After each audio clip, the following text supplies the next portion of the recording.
Hello दोस्तों, तो आज मैं लेकर आई हूं सबसे बड़ी अपडेट, यानी कि ईरान के राष्ट्रपति इब्राहिम रईसी की मौत हो चुकी है। जी हां, बताते चले कि ईरान के राष्ट्रपति इब्राहिम रईसी की एक हेलीकॉप्टर दुर्घटना में मौत हुई है और ये दुर्घटना रविवार यानी कि 19 मई को हुई। ईरान के पूर्वी अजरबैजान प्रांत में ये घटना हुई है और उसके बाद से उनका कोई भी पता नहीं चल रहा था।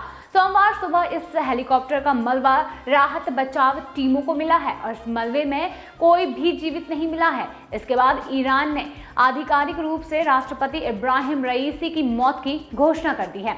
अब उनके साथ इस हेलीकॉप्टर में सवार ईरान के विदेश मंत्री अमीर अब्दुल्लाहियान समेत 8 अन्य लोग भी शामिल थे, जो कि सभी मारे गए हैं। ईरान ने इसे देश की सेवा करते हुए मिली शहादत बताया है।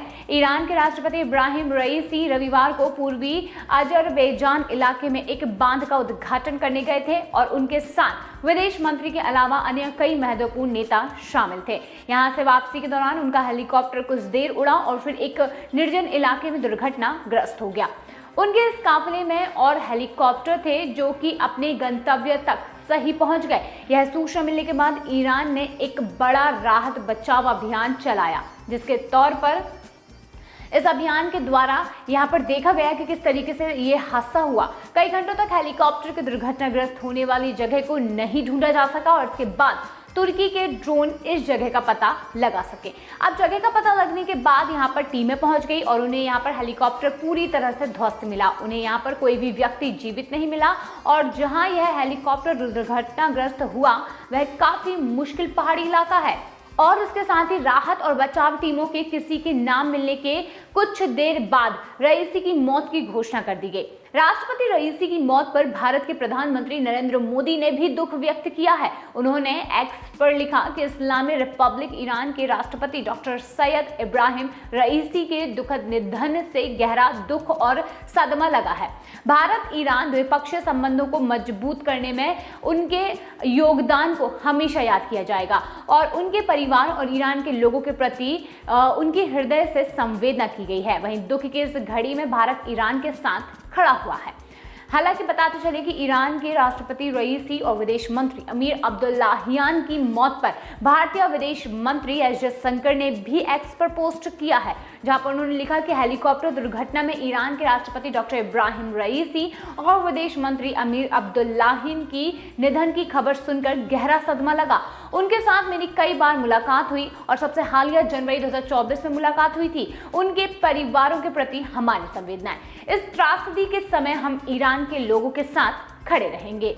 बताते चले कि ईरान के संविधान के अनुच्छेद 131 के मुताबिक अगर राष्ट्रपति की मौत होती है या वो पद से हटते हैं, ऐसी स्थिति में उपराष्ट्रपति यानी कि मोहम्मद मुखवर चुनाव होने तक राष्ट्रपति बन जाएंगे। नया राष्ट्रपति 50 दिनों के अंदर चुना जाना होगा। राष्ट्रपति रईसी की मौत के बाद अब ईरान में प्रथम वरीयता के उपराष्ट्रपति मोहम्मद मुखवर राष्ट्रपति पद का भार संभालेंगे। ईरान में 50 दिनों के भीतर नए राष्ट्रपति का चुनाव होगा और तब तक मुखवर ही काम करेंगे, जिसमें ईरान की कुछ और संस्थाएं मदद करेंगी। रईसी का जन्म साल 1960 में उत्तर पूर्वी ईरान के पवित्र शहर मशहद में हुआ था। इसी शहर में शिया मुसलमानों के लिए सबसे पवित्र माने जाने वाली मस्जिद भी मौजूद है। वे कम उम्र में ही ऊंचे ओहदे पर भी पहुंच गए थे। रईसी के पिता एक मौलवी थे। रईसी जब से 5 साल के थे तभी उनके पिता का निधन हो चुका था। शिया धर्म गुरुओं के पदानुक्रम में वे धर्मगुरु अयातुल्लाह से एक क्रम नीचे माने जाते थे। इब्राहिम रईसी ने जब जून 2021 में ईरान की सत्ता संभाली तब उनके सामने घरेलू स्तर पर कई चुनौतियां थी।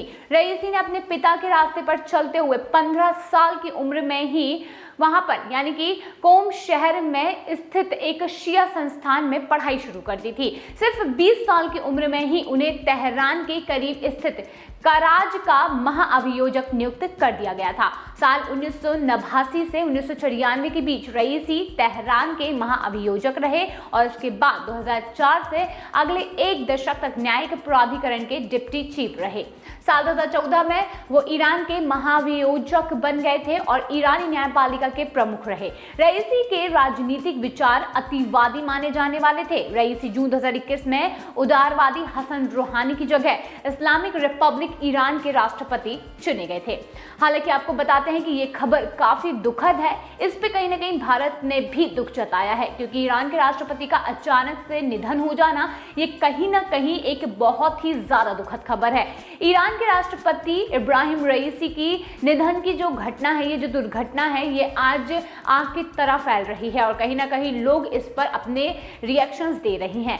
कोई और नहीं बल्कि पाकिस्तान, अमेरिका और ऐसे कई देश हैं जिन्होंने ईरान के राष्ट्रपति इब्राहिम रईसी की मौत पर या उनके निधन पर दुख जताया है। दोस्तों, ये था उनकी निधन से जुड़ी खबर का एक वीडियो। उनसे जुड़ी और भी जो खबरें रहेंगी वो मैं आपको देती रहूंगी, लेकिन इसके लिए आपको चैनल को सब्सक्राइब करना पड़ेगा। तो फटाफट चैनल को सब्सक्राइब कीजिए और भी ऐसे कई वीडियोस में लाती रहूंगी। वीडियो को लाइक जरूर कीजिए।